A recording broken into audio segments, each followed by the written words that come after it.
അനീഷും അതുപോലെ തന്നെ അനുമോളും ആതിരയും നൂറയും അവിടെ ഫ്രീ ടൈമാണ്. എല്ലാവരും ഓരോ ഭാഗത്തിരിക്കുന്നു. ഇവര് ഒരു സോഫയെ പുറത്തിരുന്നുകൊണ്ട് സംസാരിക്കുന്നു അങ്ങോട്ടും ഇങ്ങോട്ട്. അനീഷിന്റെ അടുത്ത് ഓരോ കാര്യങ്ങൾ പറയുന്നു. അപ്പൊ അനീഷിന്റെ അടുത്ത് ഇങ്ങനെ അനുമോള് ഓരോ കാര്യങ്ങൾ പറഞ്ഞു, ഈ ഷോയിൽ നിന്നും ഇറങ്ങിക്കഴിഞ്ഞാലുള്ള കാര്യങ്ങൾ, അതായത് നമ്മളൊക്കെ കാണാൻ വരുമോ എന്നൊക്കെ തരത്തിലുള്ള ചോദ്യങ്ങൾ. അപ്പൊ അനീഷ് പറയുന്നു തീർച്ചയായിട്ടും വരാം, ഞാൻ അവിടെയൊക്കെ വരുമ്പോഴത്തേക്കും ഉറപ്പായിട്ട് ഞാൻ വരുന്നതാണ് എന്നുള്ള തരത്തിൽ. അതും ഏതൊക്കെയോ ഡേറ്റ് ഒക്കെ പറയുന്നുണ്ട് വരുന്ന. അനുമോള് പറയുന്നുണ്ട് തീർച്ചയായിട്ടും വരണം. ആതിര നൂറയൊക്കെ പറയുന്നുണ്ട് അനീഷേട്ടൻ വരുമോ വരുമോ എന്നുള്ള തരത്തിലൊക്കെ. അപ്പോ അനീഷ് വരാന്ന് പറഞ്ഞിട്ട് പറയുന്നു ഞാൻ എന്ത് ഗിഫ്റ്റ് കൊണ്ടുവരണം എന്നുള്ള തരത്തിൽ, ഞാൻ ഗിഫ്റ്റും കൊണ്ടുവരാം എന്നുള്ള തരത്തിൽ. അപ്പൊ ഗിഫ്റ്റ് ഒന്നും വേണ്ട, ചേട്ടൻ വന്നാ മതി എന്നുള്ള തരത്തിൽ അനുമോള് പറയുന്നു.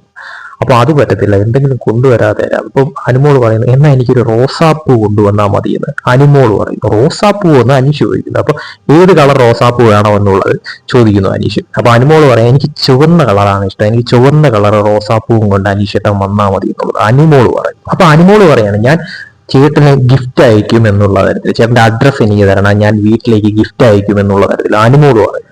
അനീഷ് പറയുന്നു അപ്പോ അനുമോളുടെ ബർത്ത്ഡേയിലന്ന് ഞാൻ റോസാപ്പൂവായിട്ട് വരാമെന്നുള്ള തരത്തിൽ. അപ്പൊ നൂറ പറയുന്നു ഇവിടെ നിന്ന് ഇറങ്ങിയ ആദ്യം എന്റെ ബർത്ത്ഡേ ആണ്, എന്റെ ബർത്ത്ഡേക്ക് വാ, എനിക്ക് ഗിഫ്റ്റ് കൊണ്ടുപോകാ എന്നുള്ള തരത്തിൽ നൂറ പറയുന്നു.